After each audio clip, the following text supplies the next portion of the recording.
여러분 안녕하십니까? 박상규입니다. 윤석열 대통령이 을지 자유의 방패 훈련을 하고 있는 육군 지상작전사령부를 찾아 한미장병들을 격려했습니다. 바이든 미국 대통령은 중국의 급격한 핵무기 확장에 대비한 새로운 비밀 핵전략 문서에 서명한 것으로 전해졌습니다. 미국 민주당의 해리스 후보가 공화당 일부 인사들의 지지까지 받으면서 트럼프를 앞서간다는 여론조사 결과가 잇따라 나오고 있습니다. 해리스 진영은 북한 비핵화가 당의 강령에서는 빠졌지만 단기적인 우선순위는 한반도 비핵화와 한미 동맹이라고 강조했습니다. 우리 아이스크림이 동토의 나라 러시아에서 수입 2위를 차지하며 인기몰이를 하고 있습니다. K-팝 등 K-콘텐츠에 매료된 러시아의 청년층이 대거 몰린 덕분이라고 합니다. 자세히 소개하겠습니다. 정호김 전 국회의원, 신치영 연세대 개건 교수와 함께하겠습니다. 어서 오십시오. 윤 대통령은 21일 한미연합군사훈련인 을지 자유의 방패 연습 사흘째인 육군 지상작전사령부를 방문했는데요. 용인에 있습니다. 먼저 영상으로 보겠습니다. 네, 을지 UFS 육군 지상작전사령부를 방문한 모습입니다. 지금 방명록에 서명을 하고 자랑스럽고 든든하다는 글을 남겼습니다. 70여 명이 모였는데 일일이 악수하고 격려했고요. 연설도 했습니다. 촬영하겠습니다. 지금 We go together. 합시다. 파이팅! 파이팅! 파이팅! 감사합니다.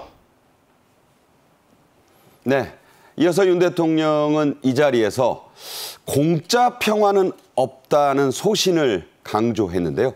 이어서 직접 들어보겠습니다. 전쟁이라고 하는 것은 늘 대비해야만, 그리고 전쟁을 준비해야만 우리에게 평화가 주어집니다. 절대로 공짜 평화라는 것은 없습니다. 네, 다소 생소한 분들도 있을 거예요. 육군 지상작전사령부, 그런 게 있었나? 지난 2019년에 창설됐는데 원래 있던 부대를 통합한 겁니다. 이 부대에 대통령이 방문한 건 처음이죠? 네. 강원도의 제1야전군사령부 그리고 경기도의 제3야전군사령부를 통합한 것이 지작사 육군 지상작전사령부입니다. 지금 말씀하셨듯이 2019년에 창설이 되었는데요. 창설된 이후에 대통령이 이 사령부를 방문한 것은 처음이고요. 지금 이 을지 프리덤 쉴드라 그러죠. 자유의 방패 작전의 지휘본부입니다. 네. 1야전군, 1군이라고 통상하고 3야전군, 3군이라고 하는 것을 통합한 부대입니다. 줄여서 지작사가 되겠습니다. 윤 대통령은 이 지작사의 지하 전투작전본부, 흔히 지하 벙커라고 하죠. 여기로 내려갔습니다. 보신 대로 한미장병 70여 명을 만나 악수하고 격려했습니다. 미군의 수뇌부들도 윤 대통령을 대거 영접했죠? 네, 그렇습니다. 이 지작사령부가 전시에는 연합지상군 사령부 역할을 하게 됩니다. 그러니까 한미연합군의 총지휘부 역할을 하기 때문에 이번 UFS 훈련의 지휘부도 이곳에 차려진 것이었고요. 알고 계시다시피 UFS 훈련은 이 북한의 도발에 대응을 해서 한국군과 미군의 준비태세를 점검하는 그런 한미연합훈련이죠. 그러니까 미군의 수뇌부가 역시 참여할 수밖에 없는 그런 이 훈련이고, 그래서 이번에 윤 대통령이 순시 현장에서도 폴 러카메라 한미연합군 사령관, 그리고 연합군 부사령관, 사령관 그리고 미8군, 한국이 주둔하고 있는 지상군이죠. 미8군 사령관도 현장에 있었고, 윤 대통령이 전투작전본부 지하의 전투작전본부에 방문을 했을 때 지작사령관으로부터 이제 UFS 훈련 상황을 보고를 받고 현장에 있었던 한국군하고 미군 병사들이 참여하고 있는 병사들을 직접 만나서 조금 전에 화면에서 보신 것처럼 함께 갑시다. 이런 그 한국과 미국의 동맹을 상징하는 그런 구호죠. 그런 구호를 외치기도 했다고 합니다. 네, 두 가지 연설 핵심 내용은 다시 한번 자막에 나왔지만 짚어드리겠습니다. 한미동맹은 인류 역사에서 가장 성공적인 동맹으로 평가받고 있다. 또 북한은 지구상에서 가장 비이성적인 집단이다. 침략은 곧 북한 정권의 종말을 가져올 것이다. 원래 여러 번 했던 얘기를 다시 한번 강조했습니다. 한편 바이든 미국 대통령이 중국의 빠른 핵무기 확장에 대비한 새로운 비밀 전략 문서에 넉 달 이상 전에 서명을 했다고 미국의 뉴욕타임스가 보도했습니다. 자, 이게 어떤 의미가 있죠? 지금 그 중국의 핵무기와 관련해 가지고 2023년까지만 하더라도 스웨덴의 안보연구소에서 1000기가 안 되는 것으로 우리가 이해를 했었는데 지금 나오는 이야기로 보면은 중국이 약 1500기 정도, 그리고 북한은 벌써 60여 기 정도 가지고 있는 것이 아니냐. 지금 이제 이런 위기의식을 갖고 있습니다. 그리고 두 나라 간에 긴밀한 조율이 이루어질 가능성까지 하고 있는데요. 특히 북한 같은 경우는 고농축 우라늄 생산 시설이 있기 때문에 기하급수적으로 핵무기를 지금 늘릴 수 있는 상황입니다. 이러한 상황에 대해서 미국의 조 바이든 대통령은 소위 핵 운영 지침에 서명을 했는데요. 이 핵 운영 지침이라는 것은 4년에 한 번씩 그 갱신이 됩니다. 그러면서 중국이 이렇게 급격하게 핵무기를 확장하는 것에 대비한 새로운 핵 전략 문서에 사인을 했다, 이렇게 보시면 될 거고요.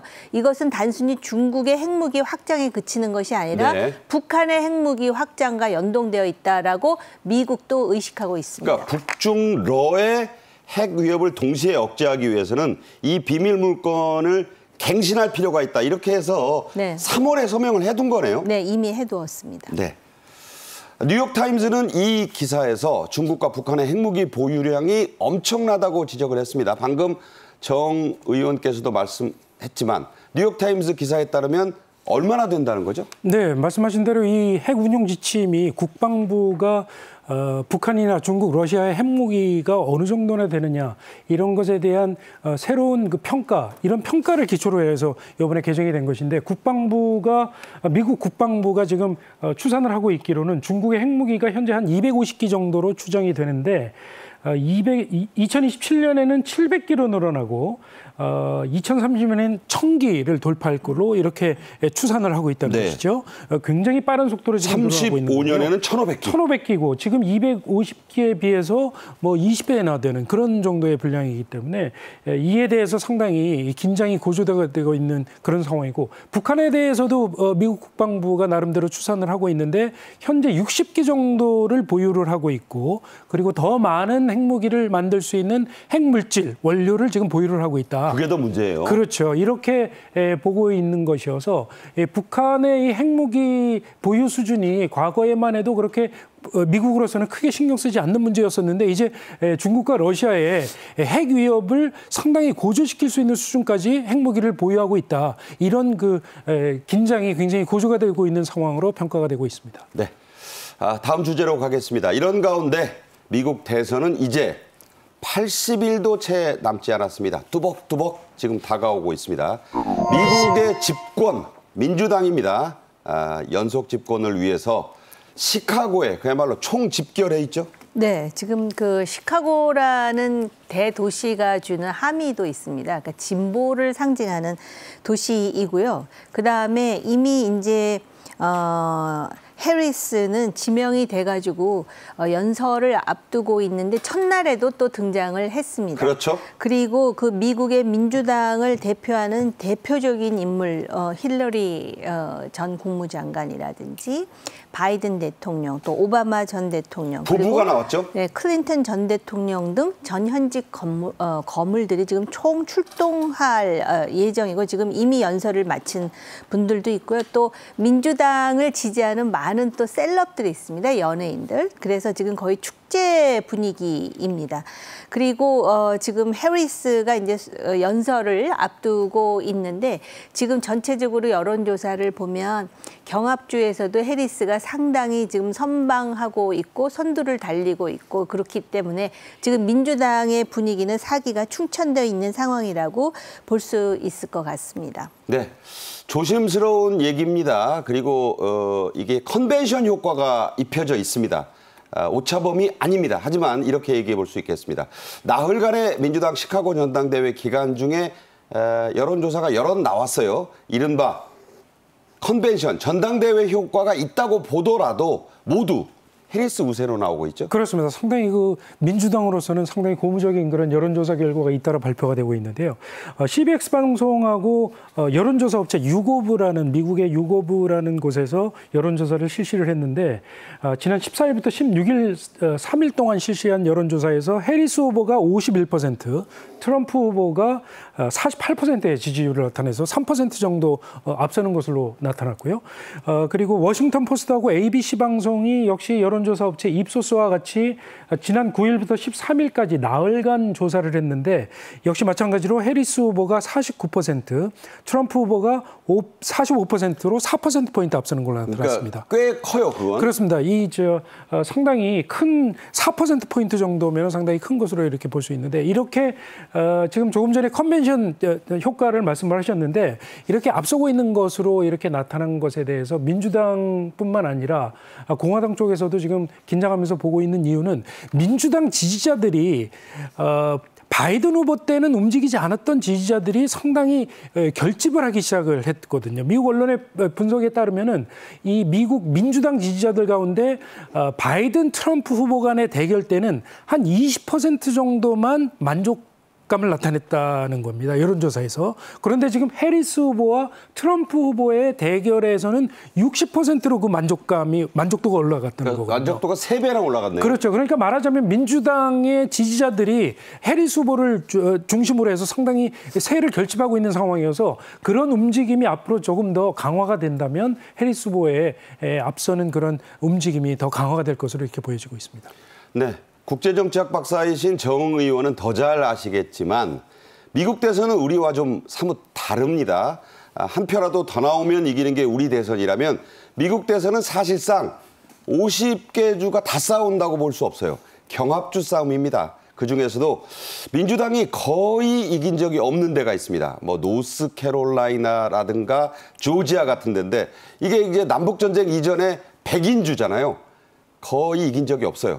그런데 여기서도 흑인 후보인 해리스가 우세는 아니지만 경합으로 지금 이 좁혀놨다는 거죠? 네, 이게 그 1968년에서 2020년까지를 보면은 이 경합주 특히 조지아라든지 노스캐롤라이나에서 민주당 후보가 이긴 사례가 76년에 지미 카터 그리고 2008년에 오바마 정도라는 거예요. 그리고는 계속 공화당 후보가 승리해서 민주당으로서는 상당히 넘기 어려운 주인데 지금 이 지역을 보더라도 특히 노스캐롤라이나 같은 데에서 카밀라 해리스의 지지율이 아주 그냥 급상승하고 있다라는 것이죠. 그러니까 트럼프로서는 굉장히 위기 의식을 느끼지 않을 수가 없고 향후에 이제 TV 토론에서 어떤 성과를 거두느냐에 굉장히 그 변수가 되고 있는데요.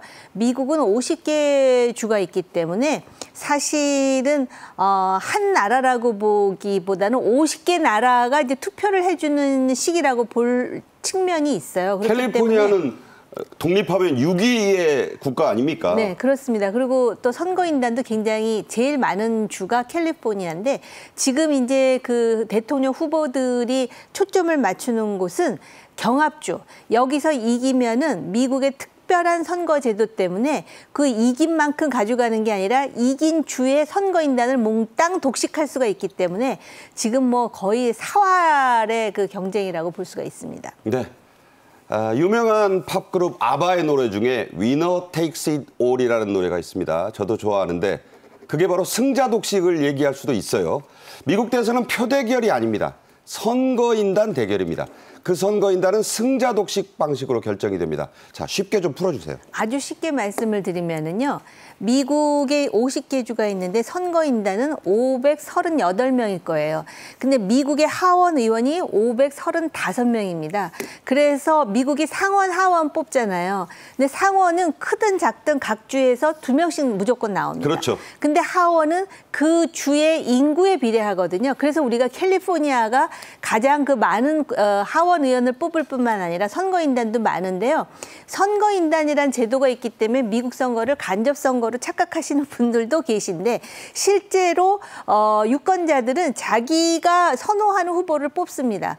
근데 예컨대 캘리포니아에서 이제 투표를 했는데 공화당 후보가 투표를 했는데 거기 이제 그 소위 선거인단의 수보다 공화당 후보가 많이 나오잖아요. 근데 그 선거인단이 예를 들어서 캘리포니아에 50명이 지정됐다. 그러면 50표를 전부 공화당이 가져가는 그렇죠. 제도죠. 나눠 먹는 게 아니죠. 그렇습니다. 그렇기 때문에 트럼프 때 그리고 과거에 누굽니까? 부시 주니어 때는 전체 득표수로 보면은 민주당 후보가 훨씬 많았어요. 그러니까 알고 하고 부시하고 고어가 싸웠을 때 고어가 전체 투표에 이겼는데 훨씬 많았는데 대통령이 안 됐죠. 왜냐하면은 그 플로리다에서 재검표를 했을 뿐만 아니라 법원에서 이거는 부시의 승리다라고 결단을 내려줬기 때문에 그렇거든요. 그러니까 선거인단이 굉장히 중요해요. 그렇다고 해서 선거인단이 자율성은 있어요. 법적으로는. 그러니까 자기가 올해 선거가 있으면 다음 해 1월에 소위 선거인단들이 또 국회의 모이죠. 장에서 모여갖고 뽑는데 자기 주에서 예를 들어서 해리스가 더 많은 표를 얻어서 무조건 그 선거인단은 해리스 표가 돼야 되는데 그중에 나는 트럼프를 하겠어. 이론상 할 수는 있는데 그런 예는 거의 없죠. 네, 그런 일은 없었습니다. 나는 저쪽으로 뽑힌 선거인단인데 여기 뽑겠다. 그런 거 안 됩니다. 바로 이런 구조에서 현재 해리스가 핵심 경합주 3곳을 장악하기 시작했다는 여론조사가 나오고 있습니다. 매직 넘버는 270입니다. 270 터치패드를 찍으면 끝납니다.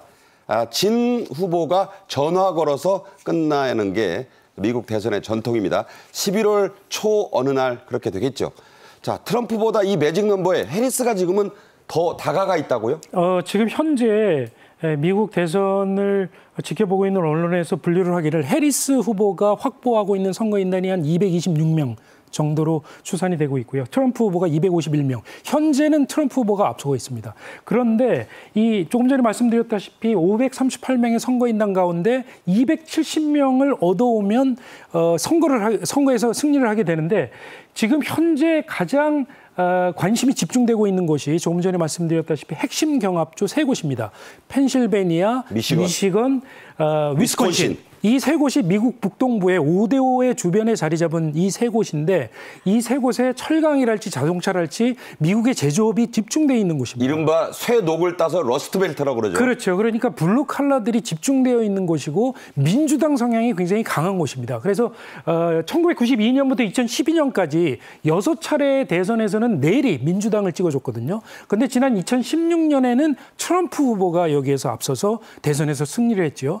결국 이번 선거에서도 이 3곳에서 해리스 후보가 가져가느냐 트럼프 후보가 가져가느냐에 따라서 대선의 향방이 결정될 것으로 이렇게 보여지고 있는데 이 3곳의 선거인단이 44명입니다. 네, 많죠. 그러니까 이 3곳의 선거인단을 가져가게 되면 해리스 후보가 딱 270명을 얻게 되는 거거든요. 그래서 CNN에서는 지금 이 지역에서 해리스 후보가 한 4%포인트 정도 트럼프 후보에 비해서 여론조사 결과가 앞서 있는 것으로 보고 있고 현재 그렇다는 거예요? 현재 그런 것이죠. 그래서 현재 결과가 유지가 된다면 44명을 확보를 해서 270명의 선거인단을 확보를 하고 결국 대선에서 승리를 할 수 있을 것으로 보여진다라는 게 CNN의 지금 전망인데 아직 미국 대선이 많이 남았기 때문에 여러 가지 변수가 나올 수 있어서 좀 더 지켜봐야 될 것으로 보여집니다. 네, 공화당 지지하시는 분들이 가끔 뭐 저희 방송에 댓글 답니다.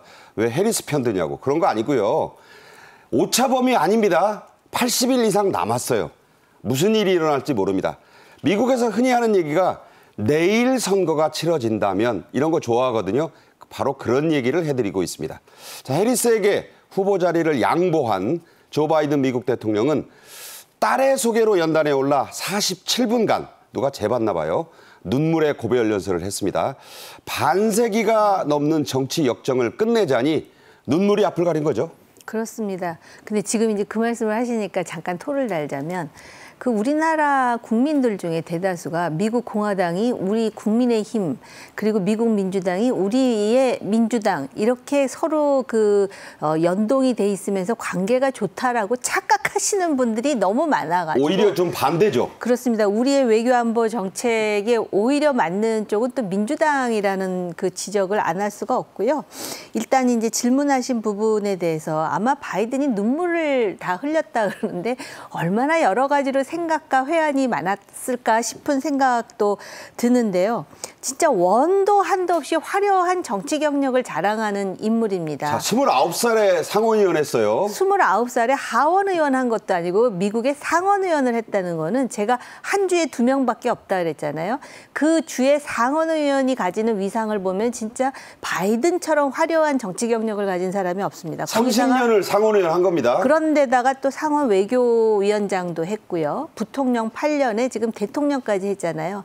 그런데 또 역대 대통령 중에 자기가 재선을 꿈꿈에도 불구하고 본인의 노화라든지 또는 코로나라든지 또는 말실수 뭐 여러 가지 때문에 할 수 없이 부통령에게 인계하지 않을 수 없는 본인의 사정이 상당히 회한으로 남을 수도 있겠다라는 생각을 들고 또 그러한 화려한 정치 경력 속에 모진 인생의 풍파 뭐 여러 가지 생각이 나지 않았겠습니까?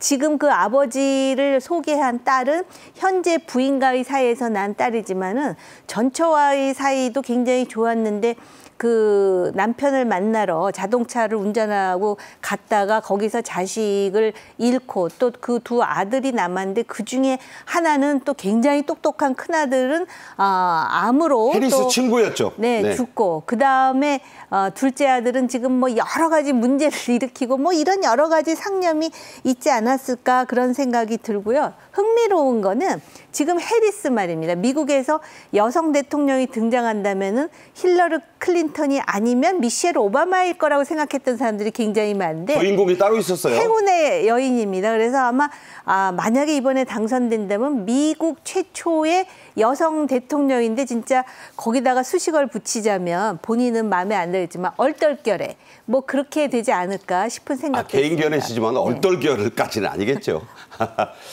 바이든은 첫 결혼한 아내와 딸을 크리스마스 직전에 추리를 사가지고 두 아들, 딸과 차를 타고 가던 부인이 트레일러에 받칩니다. 아내가 죽고 딸이 죽었습니다. 두 아들만 살아남았습니다. 그 아들 중에 하나가 또 뇌암으로 또 사망했습니다. 그런 비극의 가족사가 있는데 바이든을 이번에 소개한 사람은 재혼해서 더둔 딸 애슐리였습니다. 사회복지사고로 일하고 있다는데 그 딸이 아버지의 정치 인생을 배웅한 셈이네요. 네, 그렇습니다. 말씀하신 대로 이제 그 비극적인 가족사를 겪고 나서 1977년에 질 바이든 여사와 함께 두 아들을 데리고 같이 이제 재혼을 한 것이죠. 그리고 질 바이든 여사와 사이에서 애슐리를 낳았고 애슐리가 지금 이제 델라웨어에서 사회복지사로 일을 하고 있는데 이번 전당대회에서 아버지 바이든을 소개를 하는 그런 역할을 맡았던 겁니다. 이 애슐리가 8살 생일 때 이야기를 하는데 8살 생일 때 아버지가 지방에 있다가 기차를 타고 와서 자기를 꼭 껴안아주고 다시 기차를 갈아타고 워싱턴 DC로 가는 것을 가는 그런 기억이 난다. 아버지에 그러니까 어디 대해서. 뭐 천안집에서 만났는데 그렇죠. 나 지금 서울 가야 돼 그랬다는 거예요. 그렇죠. 그러면서 애슐리 웨슬리가 아버지에 대해서 그런 말을 했는데 평생 아버지는 과소평가가 된 그런 투사였다. 나는 지금 아버지가 우리나라에서 가장 중요한 지도자 중 한 분이라고 생각을 한다라고 하면서 이 아버지에 대해서 굉장히 따뜻한 정을 나타내서 그 전당대회에서 참석한 그 많은 지지자들 사이에서 굉장히 훈훈한 감정을 일으켰다고 합니다. 네, 전당대회장에서 등장한 피켓과 연호는 바로 We Love Joe였다고 합니다. 시카고 전당대회의 핵심은 해리스 부통령의 이른바 대관식이지만 하이라이트는 오바마 부부의 등장과 지지 연설이라고 봐야죠. 네, 오바마는 물론 흑인 최초의 대통령으로서 또 연임에도 성공을 했고 또 그 오바마가 그 전에 민주당 후보의 지지 연설을 함으로써 정말 혜성같이 등장한 초선의 상원의원이었거든요. 그렇죠. 근데 아직까지도 미국인들에게 상당한 지지를 받고 있고요.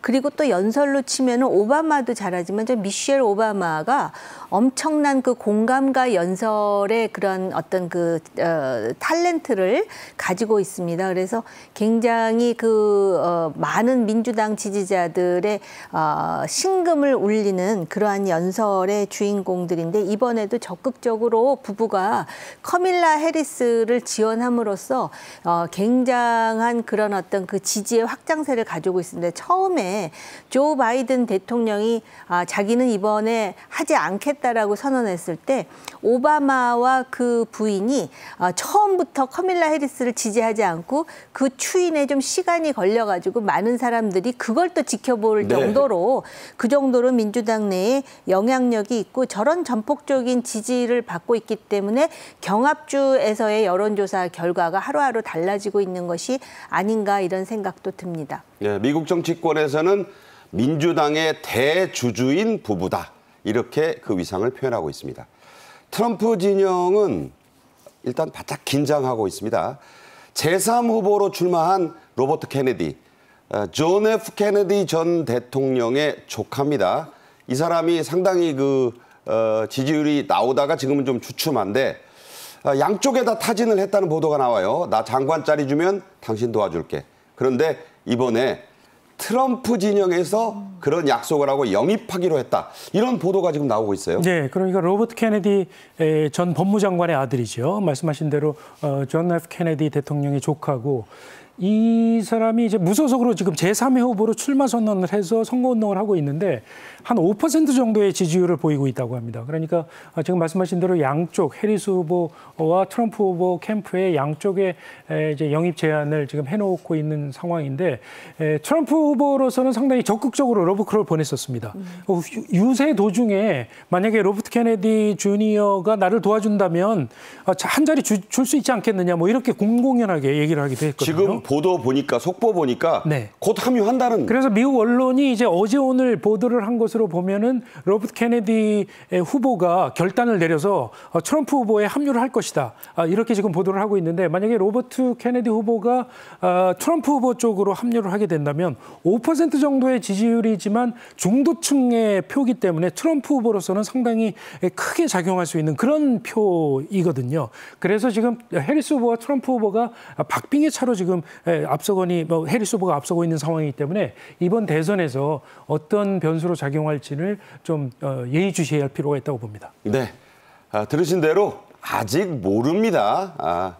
특정 후보 지지하지 않습니다. 저희 KTV는. 한편 트럼프와 머스크가 한 SNS 대담이 작지 않은 파장을 일으키고 있습니다. 주요 발언들 들어보겠습니다. I know President Xi, I know Kim Jong-un of North Korea, I know every one of them. And let me tell you, people will say, oh, this is terrible. He said, I'm not saying anything good or bad. They're at the top of their game.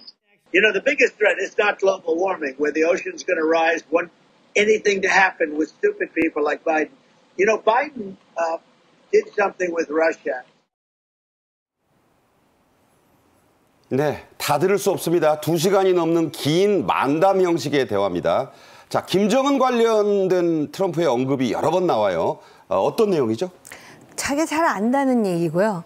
그다음에 자기가 그 만나서 좀 다독거려주고 그래서 김정은이 도발을 하지 못하게 했다. 그래서 내 덕분에 미국이 위험에 처하지 않았다. 뭐 이런 얘기를 하는 거예요. 그러면서 자기가 오히려 김정은이 자기한테 전화를 먼저 하는가 하면은 아주 잘 지냈다. 이 두 번 만났죠. 김정은이라든지 또는 푸틴이라든지 또는 시진핑 얘기를 하는 거는 상대적으로 카밀라 해리스가 외교의 경험이 없잖아요. 그러니까 외교는 내가 알아서 잘 할 수 있을 것이다. 그리고 미국에서도 외교를 좀 아는 사람들이 신경 쓰이는 인물이 이 세 인물 아니겠습니까?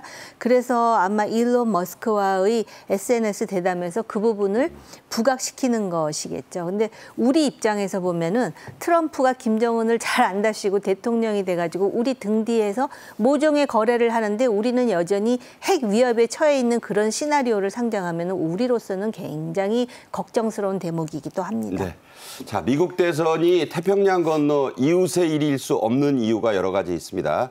미국 대선 80여 일 이상 남아 있습니다. 자, 다음 주제로 가죠. 이른바 필리핀 이모님, 이렇게도 불리는 필리핀 가사 관리사, 가사 도우미 시범 사업이 이미 시작됐고 한 달이 조금 넘었습니다. 보내달라는 요청이 많다고 합니다. 또 우리 아이스크림이 동토의 나라, 동토의 왕국인 러시아 시장에서 큰 인기라는 소식도 함께 들어와 있습니다.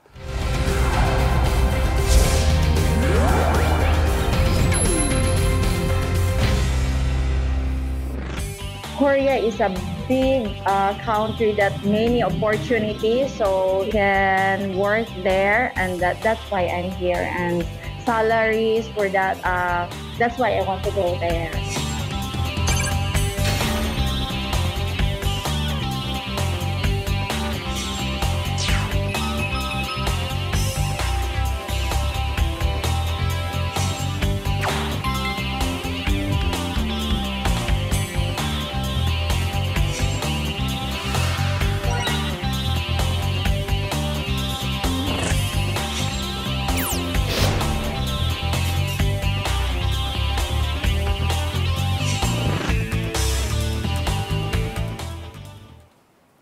필리핀 가사 관리사, 필리핀 이모, 필리핀 가사 도우미 여러 가지로 불리고 있습니다.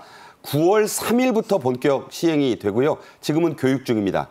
비싼 게 아니냐는 논란이 있었는데 자, 이 비용이랄까요? 임금. 결국 최저시급으로 결정났죠? 네, 그렇습니다. 이 필리핀의 가사 도우미가 지난 8월 6일 날 100명이 지금 인천공항을 통해서 입국을 했는데요. 얼마의 임금을 지급할 것이냐가 상당히 논란거리였습니다. 그런데 결국 최저임금으로 지급을 하기로 했고요. 그래서 4대 보험까지 지급을 해야 되기 때문에 하루 4시간을 일을 하게 되면 월 119만 원을 받게 되고요. 4시간? 네, 그렇습니다. 그다음에 8시간을 일하게 되면 238만 원을 받게 돼 있습니다. 이 한국인 가사 도우미에 비하면은 좀 상대적으로 싼 돈이긴 하지만 그래도 우리나라 지금 30대 가구의 중위소득이 한 509만 원 정도 되기 때문에 네. 거의 절반 정도를 가사 도우미에게 지급을 해야 되는 그런 상황이라고 할 수 있죠. 부담이 되죠? 그렇습니다. 우리나라보다 먼저 앞서서 지금 외국인 가사 도우미 제도가 정착이 돼 있는 홍콩이나 싱가포르 이런 쪽이 보면 필리핀 가사 도우미가 많이 일을 하고 있습니다.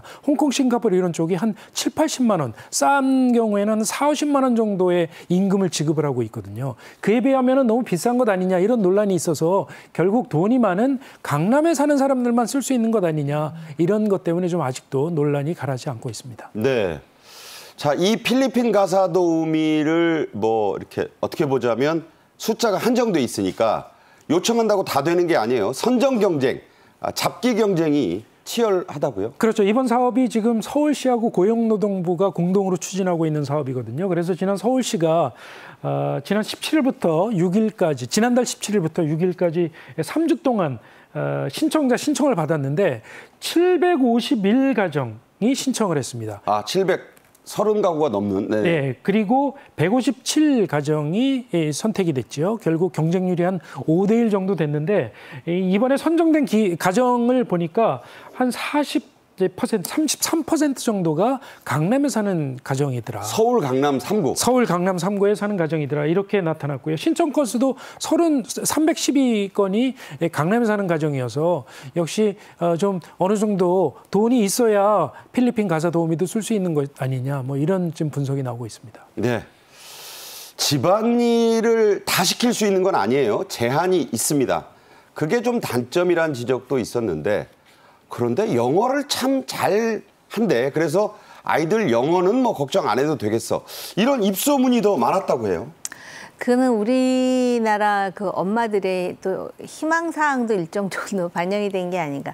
필리핀 분들이 한국인들보다 영어를 훨씬 잘하는 거는 맞아요. 그런데 그 필리핀 언어가 있잖아요. 따갈로그어라고. 네, 따갈로그. 그 액센트가 있고요. 또 우리나라 엄마들이 또 그 예를 들어서 중국계 조선족 이모들을 쓰는 이유 중에 하나가 또 중국말을 배울 수 있기 때문이라고 생각하는 엄마들도 있거든요. 그런데 아무튼 그런 것 때문에 아마 필리핀 이모들에 대한 관심이 높아지는 건 사실이고요. 업무 범위를 보면 주로 이제 어린이 돌봄이잖아요. 근데 여기 보면은 뭐 분유 먹이는 거, 젖병 소독하는 거, 이유식 만드는 거, 애 목욕시키고 픽업하고 낮잠 재우는 거, 이게 간단해 보여도 이게 아이를 키우는 거기 때문에 굉장히 조심스럽고 섬세해야 되는 영역이거든요. 근데 그걸 이제 최우선으로 하겠다라는 것이고요.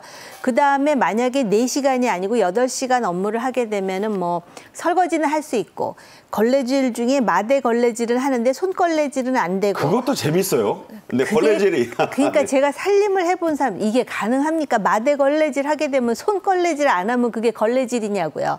아무튼 지금 그렇게 한다라는 걸 보니까 이제 앞으로 이제 이분들을 쓰면서 조금씩 개선이 되겠죠. 협의 조정은 가능하답니다. 네, 협의 조정은 가능하다 그러는데 처음이기 때문에 시행착오는 있으리라 예상하고 얼마나 인력이 부족하면 이러한 정책을 폈겠습니까? 근데 일단 시행되는 정책이기 때문에 잘 정착이 돼야 되겠죠. 네, 이제 본격 시행이 9월 3일부터 되면 또 몇 달 지나 보면서 고쳐 나갈 것으로 또 시행착오를 수정해 나갈 것으로 기대해 보겠습니다. 유혜미 대통령실 저출생 수석, 처음으로 저출생 수석이 됐고 워킹맘입니다. 쌍둥이 엄마라고 하죠. 필리핀 이모 시범 사업 같은 사업에 긍정적 입장을 내놨죠? 네, 그렇죠. 뭐 저출생의 문제 원인을 뭐 여러 가지 볼 수 있겠지만 일하는 엄마가 아이를 어디 맡길 환경이 안 되니까 출산을 꺼리는 이런 요인이 상당히 크게 작용한다고 볼 수 있겠죠. 저출생 수석의 입장에서는 이 외국인 가사 도우미를 환영할 수밖에 없을 것이고요. 유혜미 수석의 추정에 따르면 지금 이제 인구가 줄어드니까 일할 사람이 부족한 거죠. 그러니까 생산 가능 인구가 지금 현재는 4명이 1명의 노인을 부양을 하고 있는데 2070년 정도가 되면은 1명의 생산 가능 인구가 1명의 노인을 부양을 해야 된다. 이런 굉장히 긴박한 분석을 내놓고 있고요. 결국 이 출산을 안 한다는 얘기는 인구가 줄어들기 때문에 외국인 근로자도 적극적으로 들여야 될 것이고 또 이 우리 여성 근로자들이 마음 놓고 직장에 나가서 일할 수 있도록 아이를 돌봐줄 수 있는 그런 외국인 가사 도우미도 적극적으로 확대해야 될 것이 아니겠느냐. 뭐 이렇게 지금 주장을 하고 있는 것으로 보여집니다. 네. 윤석열 대통령도 유혜미 수석에게 여러 얘기를 했는데 그중에 저출생 문제는 수학의 난제, 수학도 골치 아프다는 분들이 있는데 그중에 난제라는 게 있어요. 굉장히 어렵습니다. 그거 10개를 합친 것보다 어렵다. 비유적 표현을 썼어요. 네, 그래서 저출생 문제를 해결할 수 있으면 이게 노벨상감 아니냐. 그러니까 포기하지 말고 노력하자는 취지이고요. 그래서 그 첫 단계로 물론 서울시가 이제 그 주도하는 것이지만은 필리핀 이모 사업도 이제 그러한 난제를 푸는 하나의 대안으로서 지금 나온 것 아니겠어요? 그런데 아이를 키우는 게 양육의 문제뿐만이 아니라 교육의 문제가 있거든요. 그렇죠. 우리나라는 지금 교육비가 엄청나게 들고 또 양육과 관련해서도 또 아이를 낳는 엄마들을 보면은 젊은 엄마들 중에 생활 수준이 높은 엄마들은 애를 많이 낳아요. 네. 강남에 있는 엄마들은 오히려 애를 많이 낳습니다. 네, 네. 그러니까 너무 강남, 비강남으로 분류해서 말씀드리는 건 조심해야 될 부분이긴 하지만 그렇기 때문에 아까 이제 교수님 말씀하셨듯이 우리나라 평균 소득이 한 달에 한 500만 원이 좀 넘는다면은 그분들 부모들이 편안하게 아이를 낳아서 가르칠 수 있는, 특히 한국은 고도 경쟁 사회이기 때문에 그런 부분과 관련해서 이제 난제를, 수학 문제를 풀어야 되겠죠. 10개라고 그러셨는데 10개 중에 필리핀 이모는 1개도 아직 아닌 것 같아요. 네, 그런 난제에도 못 미친다. 난제는 산적해 있다, 이런 말씀이네요. 자, 오늘의 마지막 주제입니다. 과거에요, 이런 말이 있었어요. 그러니까 마케팅 잘하는 사람은 동토의 나라에 냉장고를 팔 수 있고 사막의 나라에 뭐 히터를 팔 수 있다. 그런 말이 있었는데 그런 비유가 생각나는 지금 뉴스가 들어와 있습니다. 메론 맛 아이스크림, 수박 맛 아이스크림, 이런 특정 상표일 수도 있습니다. 꼭 그런 걸 의미한 건 아닌데 한국산 아이스크림이 동토의 왕국 러시아 시장을 휩쓸고 있다고요? 네, 그렇습니다. 러시아하고 우크라이나 전쟁 이후에 우리나라와 러시아 관계가 지금 상당히 지금 긴장하고 있는 관계인데, 러시아 내에서는 여전히 한국 드라마랄지 K-팝이랄지 이런 K-컬처에 대한 인기가 여전히 높아지고 있다고 합니다. 그 영향 때문인지 한국의 아이스크림도 상당히 잘 팔리고 있다는 것인데요. 현재 언론의 보도에 따르면은 작년 7월부터 올해 7월까지 러시아 내에서 판매된 아이스크림, 한국 아이스크림의 판매액이 한 90% 정도 늘었다는 겁니다. 증가율이. 그렇습니다. 증가율이 한 90% 정도 늘었다는 것이고요. 다른 나라의 아이스크림도 많이 수입이 되고 있는데 다른 나라 아이스크림 수입이 한 27% 정도 늘어나고 있는 것에 비해서 한국의 아이스크림이 특히 굉장히 큰 인기를 끌고 있어서 화제라고 합니다. 네, 한국산 아이스크림은 값이 러시아산이나 수입 1위를 아직 차지하고 있는 카자흐스탄 아이스크림보다 더 비싸다고 합니다. 그런데 한국 아이스크림을 넣는 전용 냉장고, 여러분 우리 주변에 볼 수 있는 거 있잖아요. 그런 게 지금 비치된 곳이 러시아에 있다고요? 한국 아이스크림이 러시아에서 1,500원에서 3,700원이면 러시아 기준으로 볼 때 굉장히 비싼 거거든요. 근데 전용 냉동고겠죠. 그것을 갖추고 있을 정도로, 그래서 K-빈과 수입이 전체의 지금 거의 33%면은요, 이게 굉장히 적지 않은 수치거든요. 교수님 말씀하셨듯이 이 K-팝의 영향이라고 저도 생각해요. 왜냐하면은 외국의 아주 그 소위 그 힌터랜드라고 하는 정말 그 사람이 안 가는 곳을 가더라도 K-팝 가수 이름을 그곳의 젊은이들이 알고 있고, 이런 것이 전체적으로 영향을 주는 데다가 이 한국인의 상술, 마케팅 전략에 대해서도 정말 박수를 쳐주고 싶은데요. 과거에 박 앵커님도 아마 경험하셨겠지만 아주 그 10년, 20년 전만 하더라도 외국의 뭐 주재원이라든지 또는 유학을 가갖고 아이들을 데려갔을 때 도시락으로 김을 싸주면 창피하다고 안 가져갈 정도예요. 그렇죠. 외국에. 예, 예. 근데 지금 김이 그렇게 많이 팔려가지고 우리나라에 지금 김이 부족할 정도 아닙니까? 뭐 먹방 보면, 외국 먹방 보면 김 싸서 먹는 게 난리더라고요. 그런데 지금 이건 아이스크림이 아니고 비인과잖아요. 비인과. 네. 근데 그게 지금 유행이 됐다 그러는데 하여튼 맛도 기가 막힌 게 뭐 팥, 수박뿐만이 아니라 심지어는 흑임자로도 아이스바를 만들어서 파는 나라니까 정말 한국인으로서 자긍심을 느낍니다. 네. 한국 음식이 냄새 난다고 깊이 받았던 게 그렇게 오래 전 일이 아닙니다. 그런데 한국 음식 못 먹어서 난리인 그런 나라가 이제 됐습니다. 러시아의 수입 아이스크림 가운데 한국산 아이스크림의 수입량 일단 전체 2위라죠? 네, 그렇습니다.